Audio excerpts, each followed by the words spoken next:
Continuing for 13.7, I should have paused it, but instead I stopped the recording. I'm going to continue now.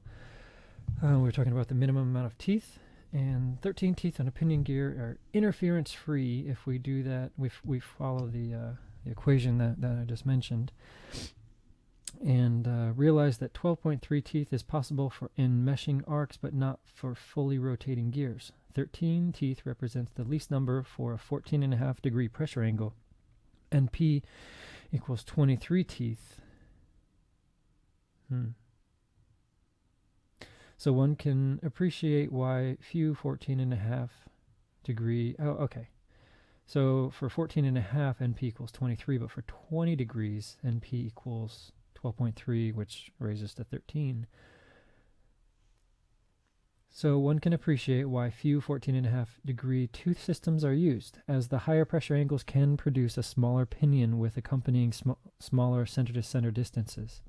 If the mating gear has more teeth than the pinion, that is, mg equals ng over np equals m, is more than 1, then the smallest number of teeth on the pinion without interference is given by the equation np equals 2k over 1 plus 2m times sine squared phi, all of that times m plus root m squared plus 1 plus 2m sine squared phi, end root.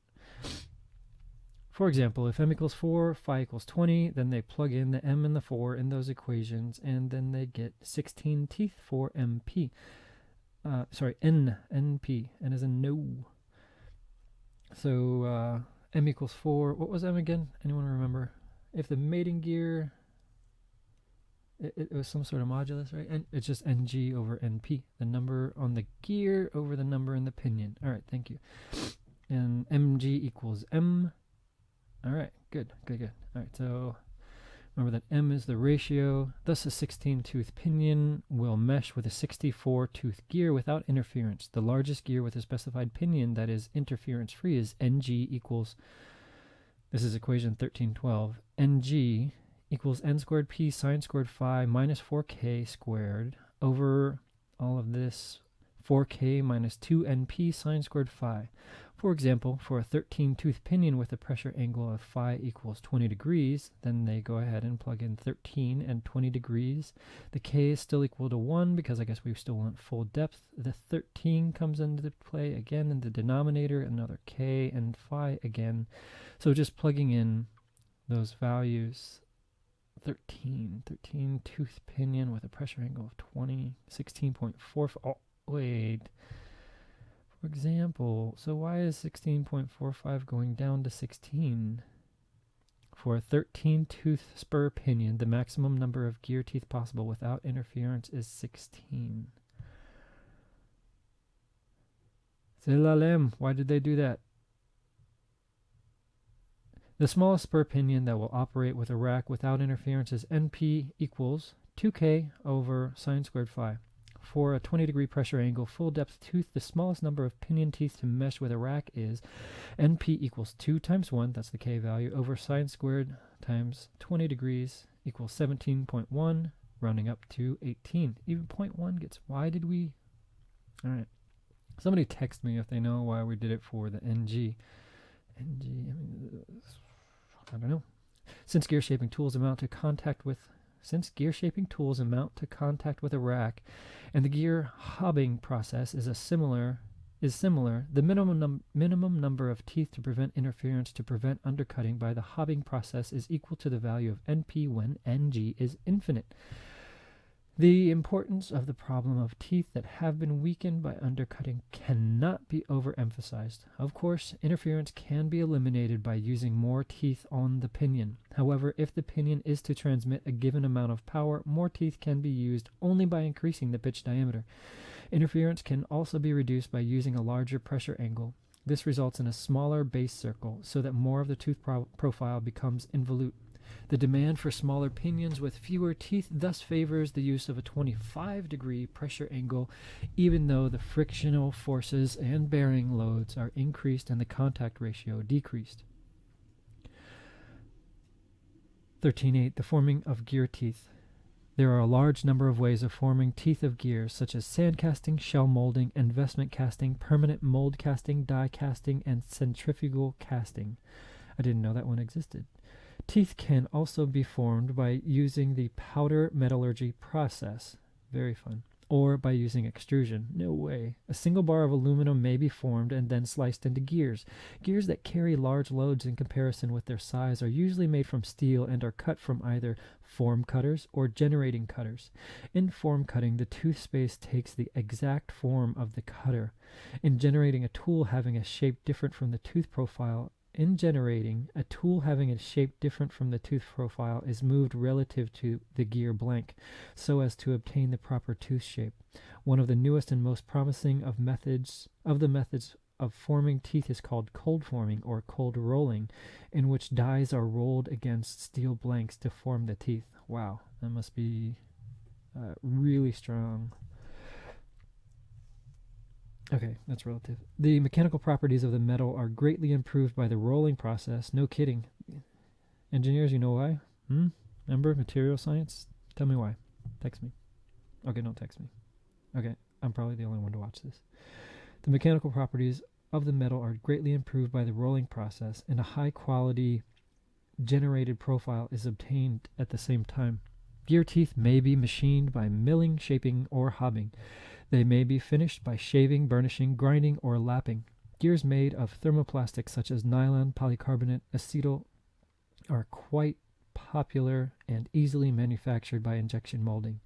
These gears are of low to moderate precision, low in cost for high production quantities, and capable of light loads and can run without lubrication. Milling. Gear teeth may be cut with a form milling cutter shaped to conform to the tooth space. With this method, it is theoretically necessary to use a different cutter for each gear, because a gear having 25 teeth, for example, will have different shaped tooth space from one having, say, 24 teeth. Actually, the change in space is not too great, and it has been found that 8 cutters may be used to cut with a reasonable accuracy. Any gear in range of the 12 teeth to a rack a separate... I'm going to start that sentence over. Actually, the change in space is not too great, and it has been found that 8 cutters may be used to cut with a reasonable accuracy any gear in the range of 12 teeth to a rack. A separate set of cutters, of course, required for each pitch. Shaping. Teeth may be generated with either a pinion cutter or a rack cutter. The pinion cutter, figure 13.7, reciprocates along the vertical axis and is slowly fed into the gear blank to the required depth. When the pitch circles are tangent, both the cutter and the blank rotate slightly after each cutting stroke. Since each tooth of the cutter is a cutting tool, the teeth are all cut after the blank has completed one rotation. The sides of an involute rack tooth are straight. For this reason, a rack generating tool provides an accurate method for cutting gear teeth. This is also a shaping operation and is illustrated by the drawing of figure 13.8. In operation, the cutter reciprocates and is first fed into the gear blank until the pitch circles are tangent. Then, after each cutting stroke, the gear blank and cutter roll slightly on their pitch circles. When the blank and cutter have rolled an equal distance, a distance equal to the circular pitch, the cutter is returned to the starting point and the process is continued until all teeth have been cut. What are we looking at? Very cool, very cool. Gear blank rotates, rack cutter reciprocates in a direction perpendicular, so into the page, I guess. The changing of that angle looks weird though, because it's moving. I think I get it. Yeah, you're looking at it. All right, so it's vibrating in and out of the page right now, and then the gear blank is rotating, and so it looks like these are just straight edges, but as it rotates, it carves out that involute form. Beautiful. So simple, right? Like, man, it's too simple. It's almost like they're like, what's the simplest thing? We're going to go with this because it does 2 things at once. Like, always try to knock out as many things you can do with one action. Hobbing. The hobbing process is illustrated in figure 13.19. Where do we have 13? Did we already look at 13.19? That's it. Hobbing a worm gear, courtesy of Boston Gear Works Incorporated. So I guess they're just carving out. The hob is a simple cutting tool that is shaped like a worm. The teeth have straight sides as in a rack, but the hob axis must be turned through a lead angle in order to cut spur gear teeth. For this reason, the teeth generated by a hob have slightly different shape from those generated by a rack. Both the hob and the blank must be rotated at the proper angular velocity ratio. The hob is then fed slowly. Am I recording? Let me make sure I'm recording. This would be it. All right, good. Sorry. The something and the something, errors, finishing, hobbing, rotated properly, angular velocity ratio. The hob is then fed slowly across the face of the blank until all the teeth have been cut. Finishing, gears that run at high speed and transmit large forces. Oh yeah, let me turn up the gain. I apologize if this screws up your audio for the whole thing, but I had the gain all the way down because my laptop was messing things up. Anyways, finishing, gears that run at high speeds and transmit large forces may be subjected to additional dynamic forces if there are errors in tooth profiles. Errors may be diminished somewhat by finishing the tooth profiles. The teeth may be finished after cutting by either shaving or burnishing. Several shaving machines are available that cut off a minute amount of metal, bringing the accuracy of the tooth profile to within, the limits of 250 micro-inches. Burnishing, like shaving, is used with gears that have been cut but not heat-treated. Burnishing is used with gears that have been cut but not heat-treated. In burnishing, hardened gears with slightly oversized teeth are run in a mesh gear with the gear until the surface becomes smooth. Grinding and lapping, I don't know what lapping is, are used for hardened gear teeth after heat treatment. The grinding operation employs the generating principle and produces very accurate teeth. In lapping, the teeth of the gear and lap slide axially so that the whole surface of the teeth are abraded equally.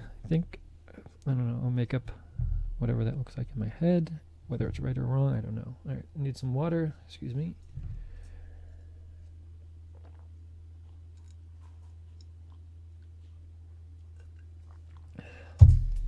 When gears are used to transmit motion between intersecting shafts, some of the bevel gear is required. A bevel gear set is shown in figure 1320. Although the bevel gears are usually made from a shaft of angle 90 degrees, they may be produced for almost any angle. The teeth may be cast, milled, or generated. Only the generated teeth may be classed as accurate. Weird terminology. Oh, the terminology of... Okay. This thing reads my mind sometimes. The terminology of bevel gears is illustrated in 1320. The pitch of bevel gears is measured at the large end of the tooth, and both the circular pitch and the pitch diameter are calculated in the same manner as for spur gears. It should be noted that the clearance is uniform. The pitch angles are defined by the pitch cones meeting at the apex, as shown in the figure. They are related to the tooth numbers as follow. Tangent gamma equals NP over NG. Tangent of capital gamma equals NG over... Okay, so they flipped it. No big deal. All right, we've got the terminology of bevel gears. Beautiful. So excited we get to learn this stuff, even though I'm still confused by all of it right now. Just more terminology. I love gears, though. I don't know. Clockwork. When the subscripts P dot and G refer to the pinion and gear, respectively, and where gamma and capital gamma are, respectively, the pitch angles of the pinion and gear. Figure 1320 shows that the shape of the teeth when projected on the back cone is the same as in a spur gear having a radius equal to the cone distance RB. This is called Treadgold's approximation. The number of teeth in this imaginary gear is n prime equals 2 pi RB over lowercase p, where n prime is the virtual number of teeth and p is the circular pitch measured at the large end of the teeth. Standard straight tooth bevel gears are cut by using a 20-degree pressure angle, unequal addenda and dedenda, and full depth teeth. This increases the contact ratio, avoids undercut, and increases the strength of the pinion. 1310. Parallel helical gears. Helical gears used to transmit motion between parallel shafts are shown in figure 13.2. Can we take a look? 13.2.1. Oh, okay. So yeah, I'm not going back that far. And the helix angle is the same on each gear, but one gear must have a right hand helix and the other a left-hand helix. The shape of the tooth is an involute helicoid and is illustrated in figure 1321. If a piece of paper cut in the shape of a parallelogram is wrapped around a cylinder, the angular edge of the paper becomes a helix. If we unwind this paper, each point on the angular edge generates an involute curve. This surface obtained when every point on the edge generates an involute is called an involute helicoid. Everyone knows that. You learned that in grade school, right? Like circle, square, triangle, involute, helicoid. All right. The initial contact of spur gear teeth is a line extending all the way across the face of a tooth. The initial contact of helical gear teeth is a point that extends into a line and a line as the teeth come into more engagement. Excuse me. In spur gears, the line of contact is parallel to the axis of rotation. In helical gears, the line is diagonal across the face of the tooth. It is this gradual engagement of the teeth and smooth transfer of loads from one tooth to another that gives helical gears the ability to transmit heavy loads at high speeds. Because of the nature of the contact between helical gears, the contact ratio is of only minor importance, and it is the contact area, which is proportional to the face of the width of the gear, that becomes significant. Helical gears subject to shaft bearing to both radial and thrust loads. When the thrust loads become high or are objectionable for other reasons, it may be desirable to use double helical gears. A double helical gear, herringbone, is equivalent to two helical gears of opposite hand mounted side by side on the same shaft. Awesome. Anyone else think that's awesome? I think it's awesome. They develop opposite thrust reactions and thus cancel out the thrust load. No way. It's cheating. When two or more single helical gears are mounted on the same shaft, the hand of the gear should be selected so as to produce minimum thrust load. Figure 1321 here is an involute helicoid. There's the base of the cylinder. There's the involute. Somehow. Got it? I think I understand. There's an edge of paper. We have a paper gear. Whatever. Base helix angle. There we go. That's a thing of some number. Nomenclature of helical gears. All right, we've got our that's the rack. Looks like a rack, right? And then they didn't label the piece. It says nomenclature of helical gears, and then doesn't put any name on the figure, just letters. Nomenclature I thought meant names. Anyways, figure 1322 represents a portion of the top view of a helical rack. Lines A, B, and CD are center lines of two adjacent helical teeth taken at the same pitch plane. The angle phi is the helix angle. Where is it? There we go. Helix angle. Phi. There it is. It's here, and it's also here. So that's the distance if this was straight. And then we rotate it pi-wise over here. And here, rotate it pi-wise. Anyone wondering, pi-wise is counterclockwise. Saying counter always confuses me because it's whatever. And pi-wise, all the engineers, mathematicians, and physicists, and whoever else know that this is pi-wise and this is clockwise. I like that better. Clockwise, pi-wise. Do it. Figure 1322 represents a portion of the top view of a helical rack. Got that. All right. The angle phi is the helix angle. Got that. The distance AC is the transverse circular pitch, PT. Where is it? Distance AC, A to C, right here. You see that? AC. I don't even know what I'm looking at. All right, let's get through this. The distance AC, transverse circular pitch in the plane of the rotation, usually called the circular pitch. Distance AE is the normal circular pitch, PN. AE. I gotta know where these things are, though. See, all right, so that's the angle. AE is the hypotenuse, and AC is the adjacent. That's going to be the cosine. And yes, see AE normal. So it should be PN equals PT. Did they do that right? Am I not doing it right?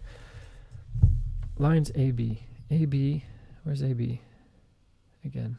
Oh, whoops. Okay. So AB here. Distance AC here. Is that the same as this distance? Probably. Maybe. Gotta be.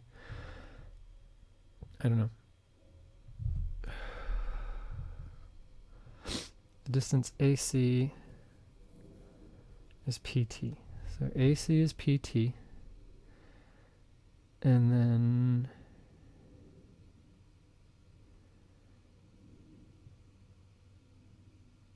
AE is PN.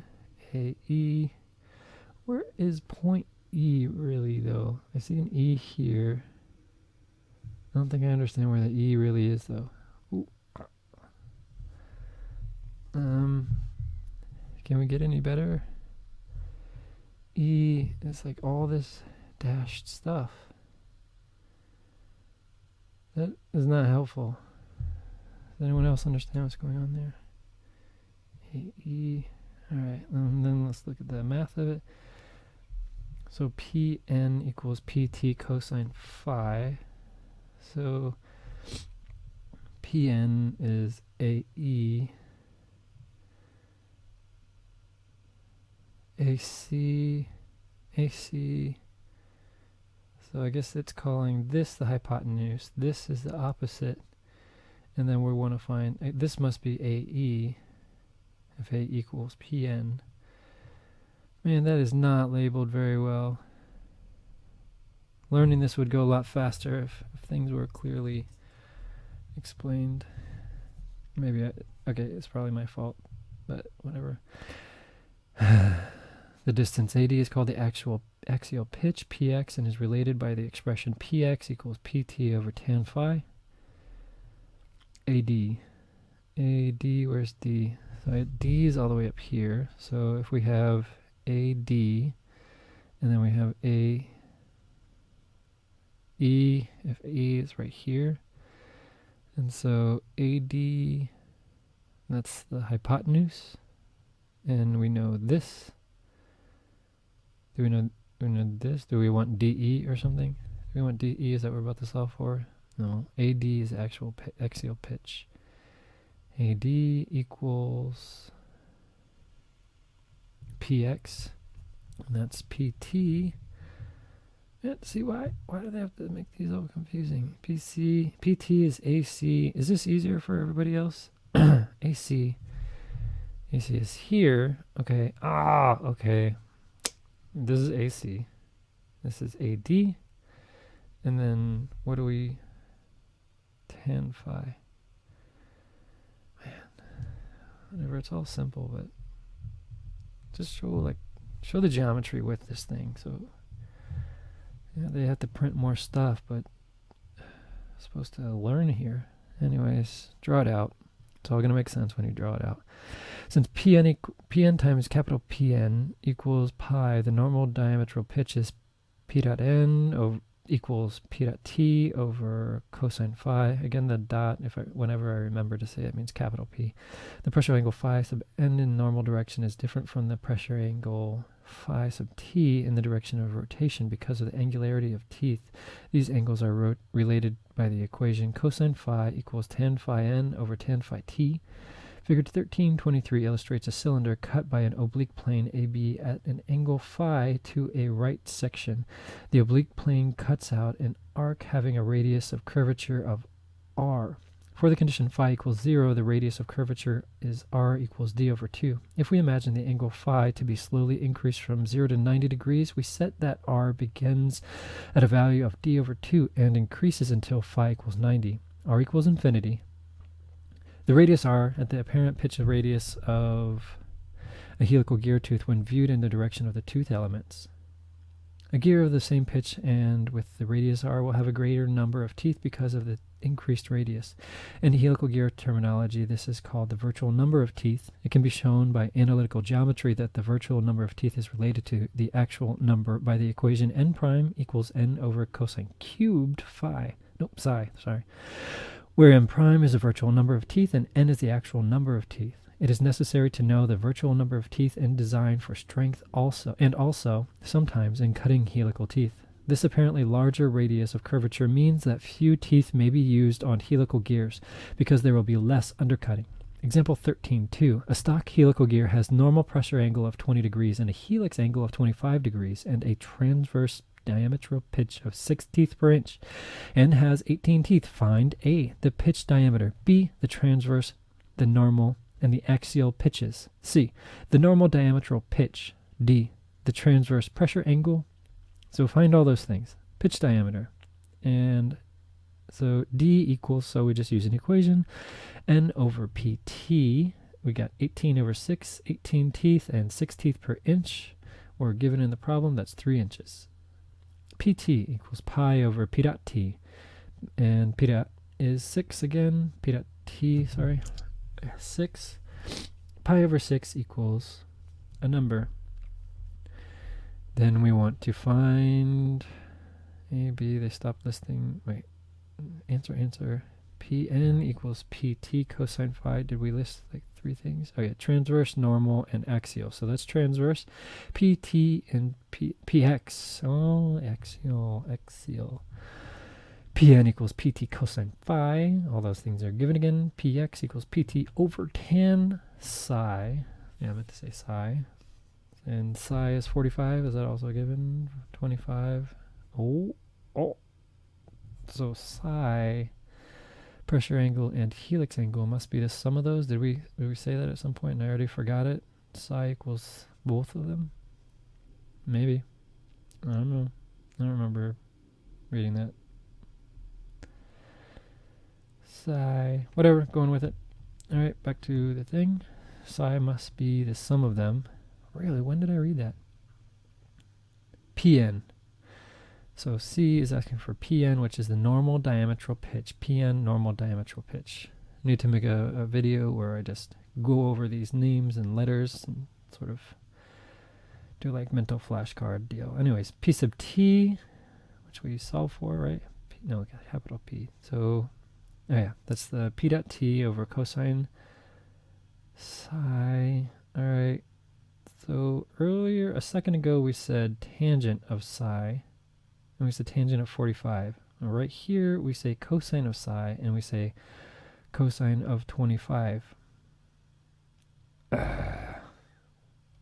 Anyone? Those are both psi. Is there a typo? How many things do I have to not understand? So above, here we use psi, we say 25.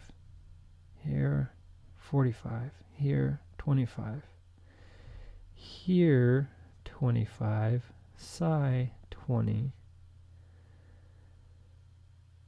Psi sub t, is it a different psi? I don't see any notation saying it's different. Time to text a friend. And I don't know. You pause the video and look it up. I'm going to keep reading. So yay, we got all the answers. Phi sub t equals arctangent of tan phi sub n over cosine psi equals arctan of tangent 20 over cosine 25. Alright, isn't it bugging you? It's bugging me. Normal pressure angle, helix angle, and a transverse diametral pitch. Fine. Nothing that we solved equals 45. They just added them. Just like the teeth on spur gears, helical teeth can interfere. Equation 1319 can be solved for the pressure angle phi sub t in the tangential rotation direction to give phi sub t arctangent of tangent phi sub n over cosine psi. The smallest tooth number n sub p of a helical gear spur pinion that will rotate without interference squared 2. Is that a reference? There's something at the bottom of the page. Citation Robert Lipp Machine Design, pages 122 to 124. So maybe someone disagrees. Is that what that means? The smallest tooth number NP of helical spur pinion that will rotate without interference with the gear is the same number of teeth is n sub p equals 2k cosine psi over 3 sine squared phi sub t times 1 plus root 1 plus 3 sine squared over phi sub t end root end parentheses. For example, if the normal pressure angle phi sub t is 20 degrees and the helix angle is psi is 30, then phi sub t is equal to arctangent of tangent of 20 over cosine 30 equals 22.8. The n sub p, capital N sub p, is, all right, these are just calculations. I'm not going to read it out. For a given gear ratio, m sub g equals ng over np equals m. The smallest pinion tooth count is n sub p, 2k cosine phi over parentheses 1 plus 2m, n parentheses sine squared phi over 2, ending the denominator. All that times m plus root m squared plus 1 parentheses 1 plus 2m, n parentheses sine squared phi sub t, and what are we ending? Ending square root, and then end the parentheses. The largest gear with a specified pinion is given by another equation, 1323. So the largest gear with a specified pinion, the one before that was for a given gear ratio, the smallest pinion tooth count. And now, for example, for a 9-tooth pinion with a pressure angle of phi sub n equals 20 degrees and a helix angle psi of 30, and recalling that tangential pressure angle is phi sub t is 22.80 degrees. Ng equals, they plug in all the numbers to that 1323 equation. And do any of these, do they add 30, 20, and 22? Do we see either 50, 52, or 62? I don't. I only see 30, 22.8, 30, 22.8. So they didn't sum it here. Still thinking about that problem. The smallest pinion that can be run with a rack is np equals 2k cosine psi over sine squared phi sub t. For a normal pressure angle, phi sub n of 20 degrees and a helix angle of psi of equal 30, and phi sub t equals 22.8, sorry.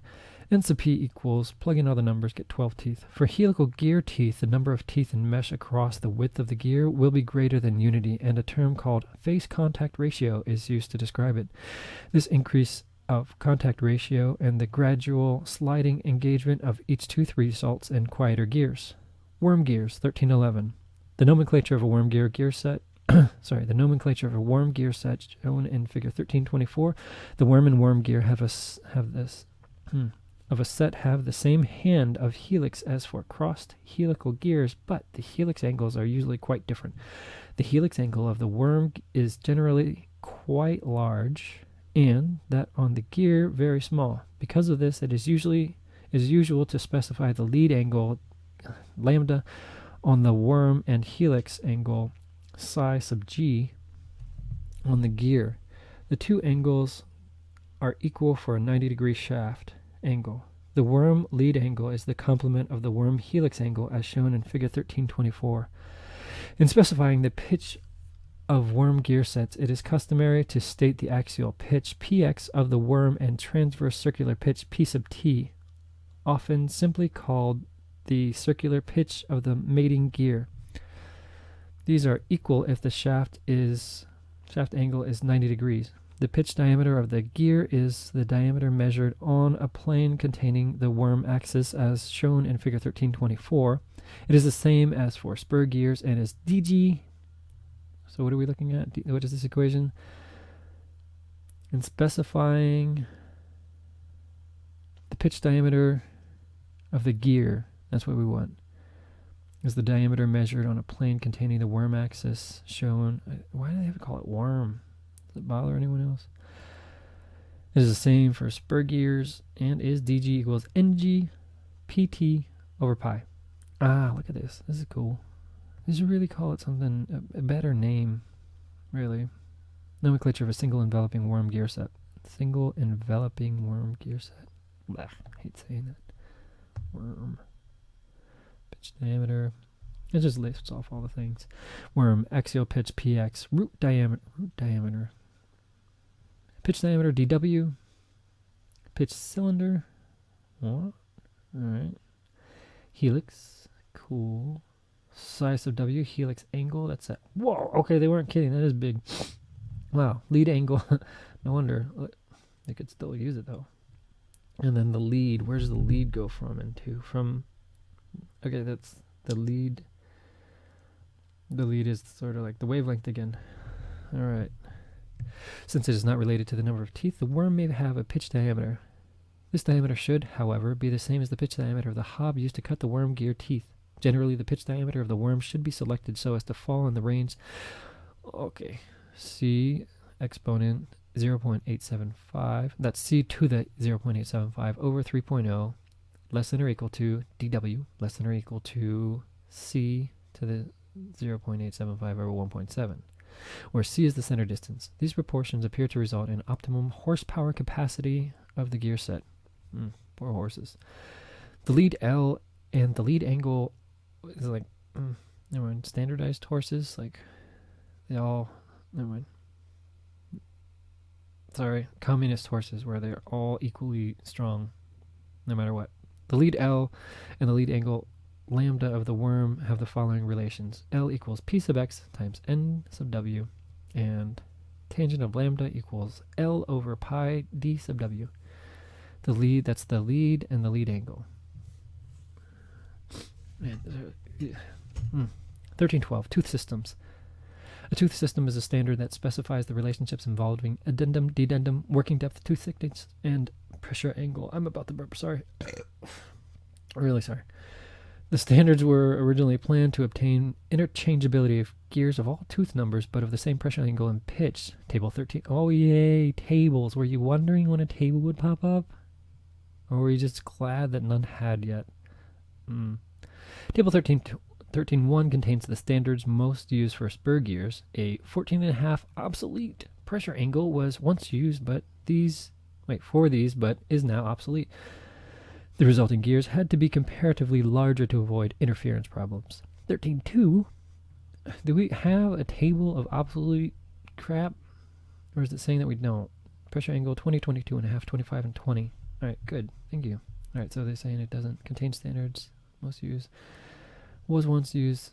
Alright, good. We're not using it anymore. 13.2 is particularly useful in selecting the pitch of a module or a gear. Cutters are generally available for the sizes shown in this table. Good, good. 13.3 lists the standard tooth proportions of straight bevel gears. These sizes apply to the large end of the teeth. The nomenclature is defined in figure 1320.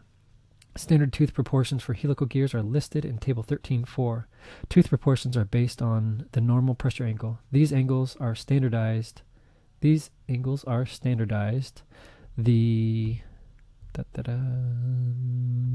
same as for spur gears, though there will be exceptions. The face width of helical gears should be at least 2 times the actual axial pitch to obtain good helical gear action.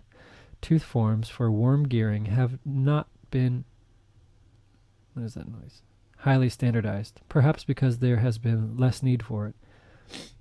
The pressure angles used depend on the lead angles and must be large enough to avoid undercutting of the worm gear tooth on the side at which contact ends. A satisfactory tooth depth, which remains in about the right proportion to a lead angle, may be obtained by making the depth a proportion of the axial circular pitch. Table 13.5 summarizes what may be regarded as good practice for pressure angle and tooth depth. The face width FG of the worm gear should be made equal to the length of a tangent to the worm pitch circle between its points of intersection with the addendum circle as shown in figure 13.25. Figure 13.25, a graphical depiction of the face width of a worm gear of a worm set. FG, that's the width of the inner gray circle. The blue stuff must be the threads and the addendum and the dedendum, and that's represented by the dotted dash, dot dash line. Whatever you call it. Gear trains. Choo-choo. Do-do-do-do. Do-do-do. Consider a pinion 2 driving gear 3. The speed of the driven gear is N3 equals magnitude N2 over N3 times N2 equals D2 over D3 times N2. N is the number of revolutions per minute. Capital N is the number of teeth. D is the pitch diameter. I did not specify between capital N and lowercase n when I said it, so hopefully you were looking at it. People walking by the door. It always throws me off. Equation 1329 applies to a gear set, any gear set, no matter whether the gears are spur, helical, bevel, or worm. The absolute value signs are used to permit magnitude, that's what I said. Complete freedom in choosing positive and negative directions. In the case of spur and parallel helical gears, the direction and viewing plane ordinarily correspond to the right-hand rule. Positive for counterclockwise rotation and negative for clockwise rotation. Rotational directions are somewhat more difficult to deduce from worm and crossed helical gear sets. Figure 1326 will be of help in these situations. The gear train shown in 1327 is made up of 5 gears. Considering gear 2 to be the primary driving gear, the speed of gear 6 is N6 equals negative N2, N3, N5, those are all capital, over N3, N4, N6, all times little n2. So 2, 3, 5, why are we doing 2, 3, 5? Consider gear 2 primary gear set, N2, I don't understand that. 2, 3, 5, 3, 4, 6. We do 2 and 3, 3 and 4, and 5 or 6, whatever, I don't know. Hopefully it'll make sense with some picture. Give me some pop-up pictures. Hence we notice that gear 3 is an idler. We do, because it's on top and bottom. Pop, gone. Alright, so 2 and 5, 4 and 6 are left. And hence that it affects only the direction of the rotation of gear 6. We notice furthermore, we do, once we're told, I do once I'm told. Alright, put that on. Okay, I'll finish the sentence. Furthermore, that gears 2, 3, and 5 are drivers, while 3, 4, and 6, oh yeah, nice pictures, are driven members. That was my wrist. We define the train value E as E equals product of driving tooth numbers over product of driven tooth numbers. This is almost fun. I'm almost getting in. How about you? Figure 1326, thrust, rotation, and hand relations for crossed helical gears. Note that each pair of drawings refers to a single gear set. These relations also apply to worm gear sets. Reproduced by permission, Boston Gear Division, Colfax Corporation. Driver, look at this, look at this, look at these things. What's going on here? I don't know. Going this way, boom. That's the driver, this is the driver, the thrust bearing. What does all this mean? Going that way now. As a driver, as it going the opposite way. Is that the same? Are we looking at the same picture? It looks like the same picture, except different direction. Okay. And, oh, right hand. Oh, okay, yeah. All right, right hand rule, left hand rule. So this is right hand. Look at this. You see this? If you hold this in your hand, and if it goes, and you hold the shaft vertical, just tilt your head to the left right now. Pretend you're holding this in your hand. So this is top, and this is bottom. And when you look at this, it goes bottom to top and up and to the right is right-handed. If it goes, you hold it the same way. If it goes up and to the left, that's left-handed. There, you're welcome. Send money, please. All right, left-handed, turning the opposite direction. That goes the opposite direction. Yay, more pictures. No way, snowman. This is the worst snowman ever. It's going to fall. All right. So, note pitch diameters can be used in equation 1330 as well. When equation 1330 is used for spur gears, E is positive if the last gear rotates in the same sense as the first, and the negative is the last rotates in the opposite sense. What? You can rewind. Or not. Now we can write N sub L equals, what are those? Equals E N sub F. Is that E as in the E? Where N sub L is the speed of last gear. I don't think tell us these things first.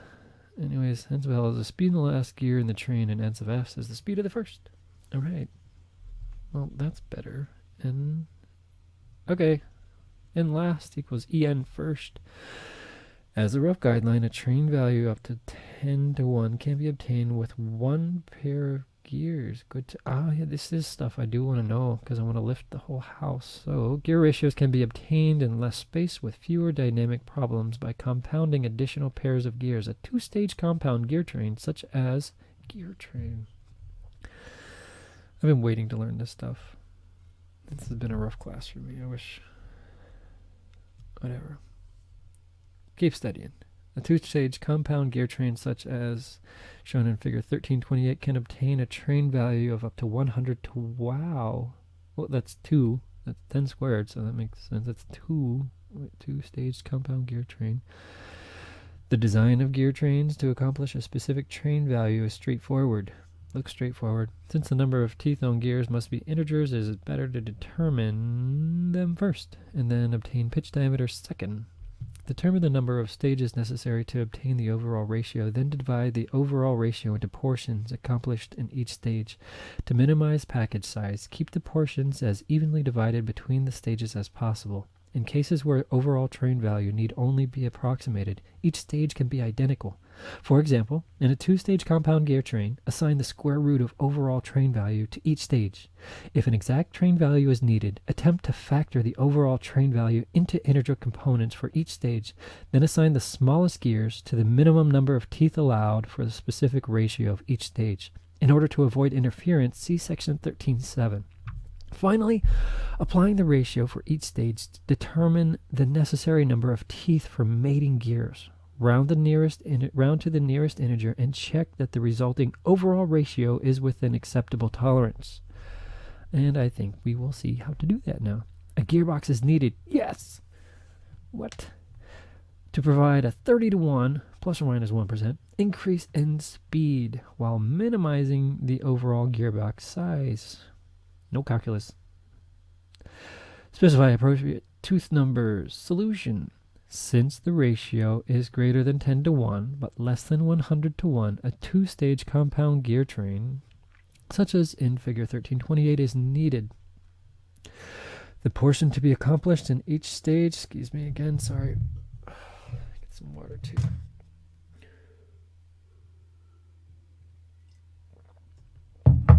The portion to be accomplished in each stage is root 30 equals 5.4772. For this ratio, assuming a typical 20-degree pressure angle, the minimum number of teeth to avoid interference is 16, according to equation 1311. And we did figure that out earlier, I think. The number of teeth necessary for the mating gears is 16 root 30. Okay. And that was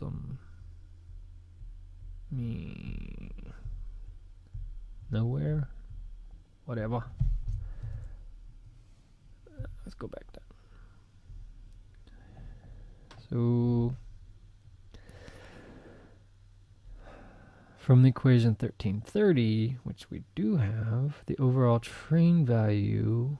Oh, so E is the train value? Okay. I must have missed that. Because remember, I was wondering, or you heard, 88 over 16 times 88 over 16.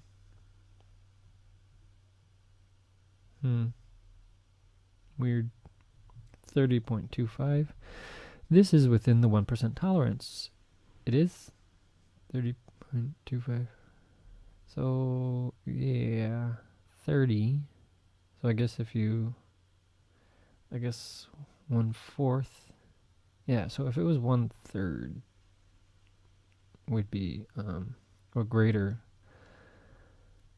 Yeah, if it was 1/3, or a little bit less than that, we'd be in trouble. This is within the 1% tolerance. If a closer tolerance is desired, then increase the pinion size to the next integer and try iterative. So increase, where would we do that? The pinion gearbox 31, since 10-1, 13 accomplish.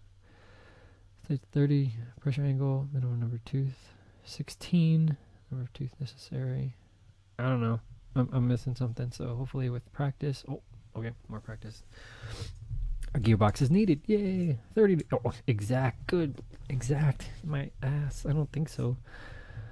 All right, whatever. We're exact engineers now. No, we're physicists or math magicians. A gearbox is needed. Exact 30-to-1 increase in speed while minimizing the overall gearbox size. Specify. What if you wanted to maximize the gearbox size? Just throw as many in there as possible.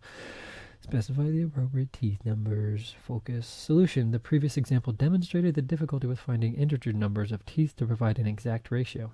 In order to obtain integers, factor the overall ratio in two integer stages. All right. E equals 30. 6 times 5. Gotcha. This is maybe this will help me on my single speed setup on the bike.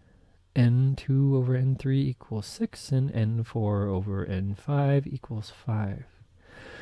With two equations and 4 unknowns, you're out of luck. All right, with two equations and 4 unknowns, number of teeth, 2 free choices are available. Choose N3 and N5 to be as small as possible without interference, assuming a 20-degree pressure angle. Equation 1311 gives the minimum as 16. Then N2 equals 6N3. 6 times 16 is 96. N4 equals 5N5. 5 times 16 equals 80. All right. I don't know what we're doing, but I think this feels really cool. The overall train value is then exact. All right. I thought that wasn't going to be possible, but I'm sure it's simpler than I'm seeing it as, but that's really cool. E is exactly 30 because of the way we did the math. totally different result than up here, just 16 root 30, blah, blah, blah, and then you just think it's close enough, but then you're going to melt off your gear faces. Face melting is bad. It is sometimes desirable for the input shaft and the output shaft of a two-stage compound gear train to be in line, as shown in figure 1329. What time is it? 1:35. 1:35. Man, okay. How far are we? 13? I don't know. Am I done? Sorry. It is sometimes desirable for the input shaft and output shaft of a two-stage compound gear train to be in line, as shown in figure 1329. This configuration is called a compound reverted gear train. This requires the distances between the shafts to be the same for both stages of the train, which adds to the complexity of the design task. The distance constraint is d2 over 2 plus d3 over 2 plus equals d4 over 2 plus d5 over 2. All right, compound reverted gear train. Compound reverted gear train. This is all awesome stuff. One of these days I'll understand it. And by the way, if you think I'm an idiot, that's fine. But this is my first time reading through this stuff. So a lot of it I don't get. Whatever, I'm justifying something that only I will listen to, most likely. Sorry. Let me mute it for a second.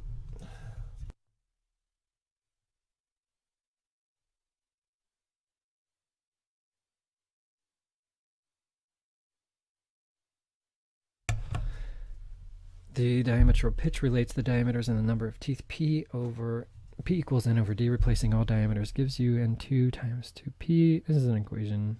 Assuming constant diametral pitch on both stages, we have a geometry condition stated in terms of number of teeth. N2 plus N3 equals N4 plus N5. Good to know. This condition must be exactly satisfied, in addition to the previous ratio equations, to provide for inline condition on the input and output shafts. A gearbox is needed to provide an exact 30-to-1 increase in speed while minimizing the overall gearbox size. The input and output shafts should be in line. Specify appropriate teeth numbers. Solution: the governing equations are N2 over N3 equals N6, or equals, alright, just throwing stuff in there, N4 over N5 equals 5, N2 plus N3 equals N4 plus N5. Okay, with 3 equations and 4 unknown numbers of teeth, only one free choice is available. Of the 2 smaller gears, N3 and N5, the free choice should be used to minimize N3, since a greater gear ratio is to be achieved in this stage. To avoid interference, the minimum for N3 is 16. Applying the governing equation yields N2 equals 6, N3 equals 6 times 16 equals 96. N2 plus N3 equals 96 plus 16. That's 112. And that's supposed to equal N4 plus N5. Substituting N4 equals 5 N5 gives 112 equals 5 N5 plus N5 equals 6 N5. So N5 equals 112 over 6, 18.67. If the train value need only be approximated, then this can be rounded to the nearest integer. But for an exact solution, it is necessary to choose the initial free choice for N3 such that solution of the rest of the teeth numbers results exactly in integers. This can be done by trial and error. No, Excel sheet. There we go. Excel. Letting N3 equal 17, then 18, etc. until it works. Screw you. All right, Excel. All right. Or the problem can be normalized to quickly normalized. What do they mean? To quickly determine the minimum free choice. Beginning again, let the free choice be N3 equals 1. Applying the governing equations gives N2 equals 6N3. 6 times 1 equals 6. N2 plus N3 equals 6 plus 1 equals 7, which equals N4 plus N5. Substituting N4 equals 5 N5, we find 7 equals 5 N5 plus N5 equals 6 N5, so N5 equals 7 over 6. This fraction could be eliminated if it was multiplied by 6, so the free choice for smallest gear N3 should be selected as a multiple of 6 that is greater than the minimum allowed to avoid interference. This would indicate that N3 equals 18. Repeating the application of the governing equations for final time yields N2 equals 6N3, 6 times 18, 108. N2 plus N3 equals 108 plus 18 equals 126. N4 plus N5 is what it equals. And then 126 equals 5 N5 plus N5, that's 6 N5 again. N5 equals 126 over 6 equals 21. N4 equals 5 and 5, which is 5 times 21, and that's 105. So N2 is 108, N3 is 18, N4 is 105, and 5 is 21. All of those are integers. Checking, we calculate E. E, 108 over 18, so N2 over N3, and then N4 over N5 equals 6 times 5, 30. Nice, high five, someone high five.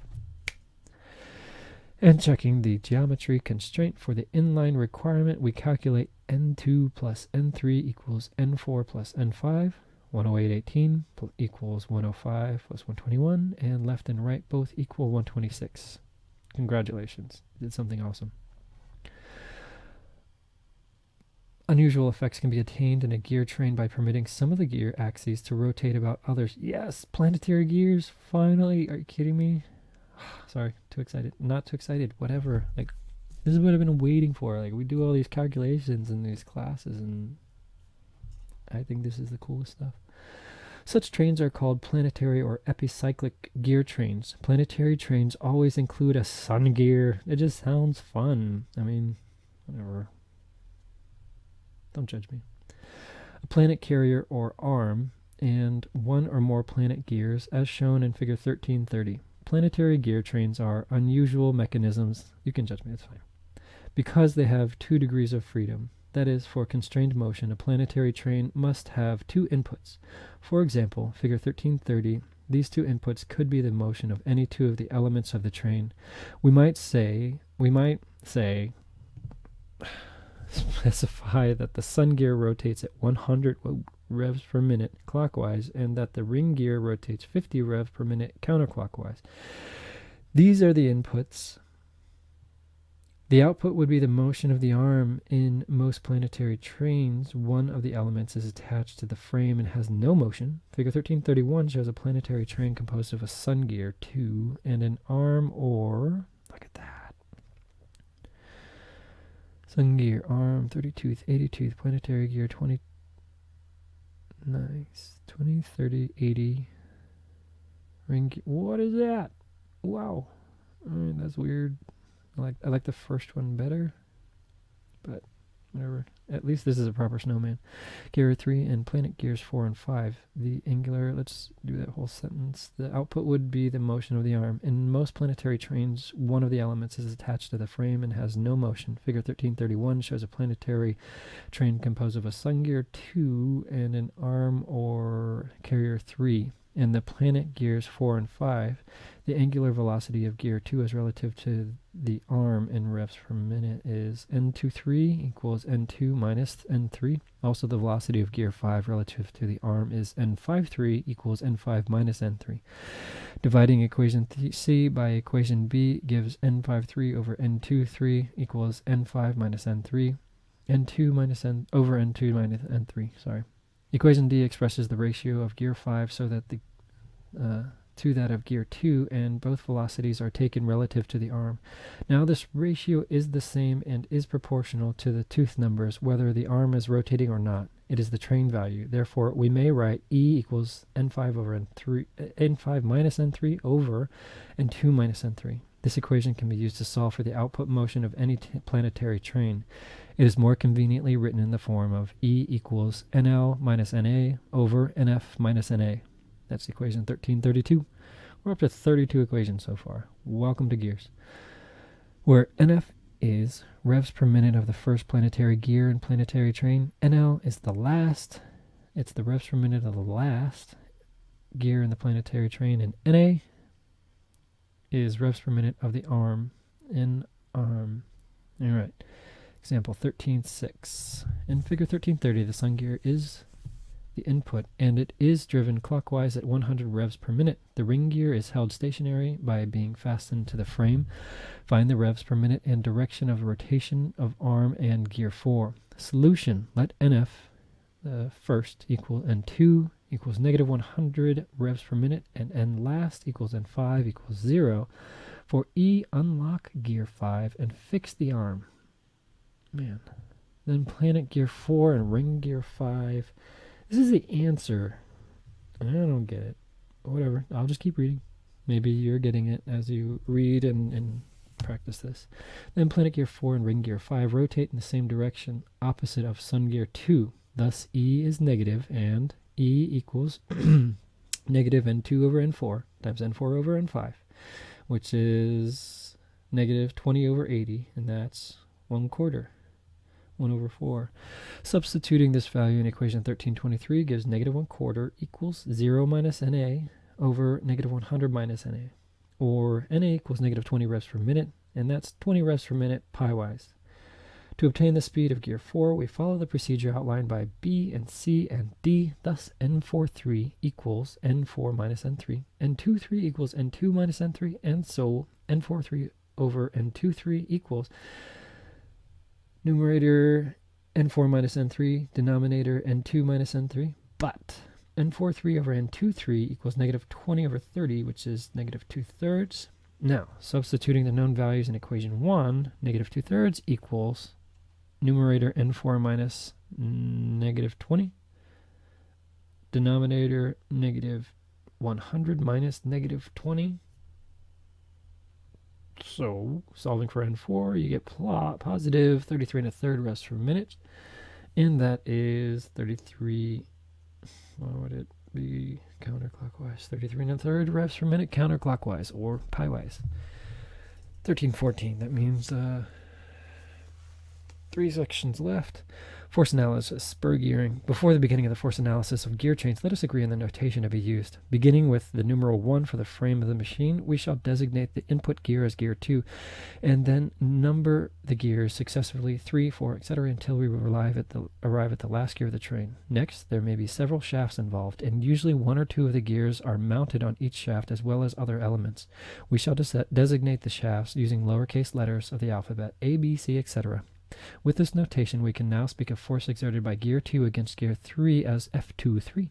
The force of Gear 2 against shaft A, F2A.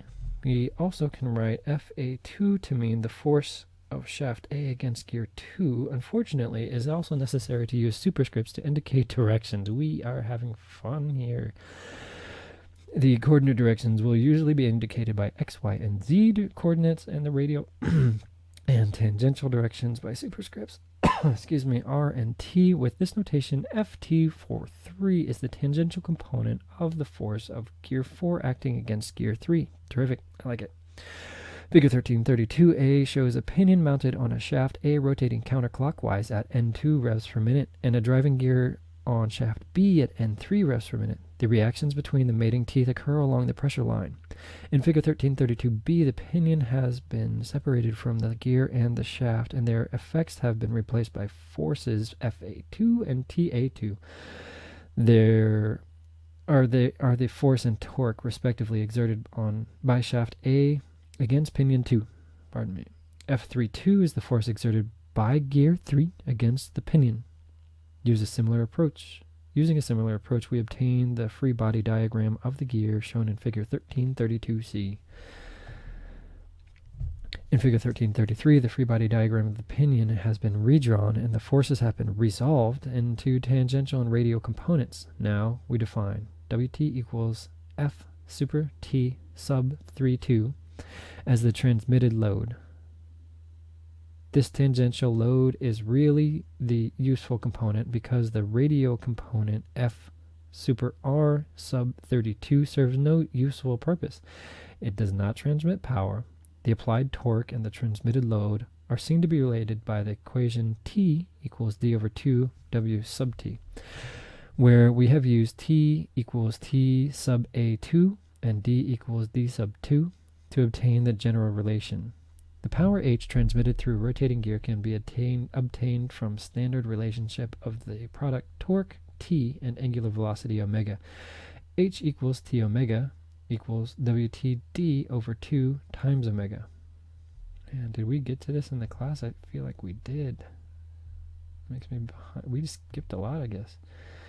So there's your forces, there's your thing. While any units can be used in this equation, the units of the resulting power will be obviously dependent on the units of the other parameters. It will often be desirable to work with the power in either horsepower or kilowatts, and appropriate conversion factors should be used. Since meshed gears are reasonably efficient with losses of less than 2%, the power is generally treated as constant through the mesh. Consequently, with a pair of meshed gears, equation 1333 will give the same power regardless of which gear is used for D and omega. Gear data is often tabulated using pitch line velocity, which is the linear velocity of a point on the gear at the radius of the pitch circle. Thus, V equals D over 2 omega. That's D omega over 2. I don't know why they can't just throw stuff in the numerator. So that's R omega. Converting this to customary units gives V equals pi dn over 12, where V is the pitch line velocity in feet per minute, D is the gear diameter in inches, and N is the gear speed in revs per minute. Many gear design problems will specify the power and speed, so it is convenient to solve, wish we were doing this in metric, for WT. With the pitch line velocity and appropriate conversion factors incorporated, equation 1333 can be rearranged and expressed in US customary units as WT equals 33,000 H over V, where H is horsepower, V is the pitch line velocity in feet per minute, WT is the transmitted load in pounds per foot, or pounds force, excuse me. The corresponding equation in SI units, hey, there we go, WT equals 60,000 H over pi diameter N. And here the H is in kilowatts, WT is the transmitted load in kilonewtons, and D is the gear diameter in millimeters, N is the speed in revs per minute. Now, 13.7, pinion 2 and 1334A runs at, where's 1334A? 1334, and A is the one on the left. Oh my gosh. So we did do this in class, wow. Man. Alright, well now it's time to understand it. Look at it again. Pinion 2 in 1334A runs at 1750 revs per minute and transmit 2.5 kilowatts to idler gear 3. The teeth are cut on the 20 degree full depth system, that means K equals 1, and have a module M equals 2.5 millimeters. Draw a free body diagram of gear 3 and show all the forces that act upon it. Solution, the pitch diameters of gear 2 and 3 are D2 equals N2M, which is 20 times 2.5. 2.5 M. 2.5 is a coincidence. M. There we go. M. That's a different M. And that's a different 2.5. And the phone's going off. Control Z. Pause.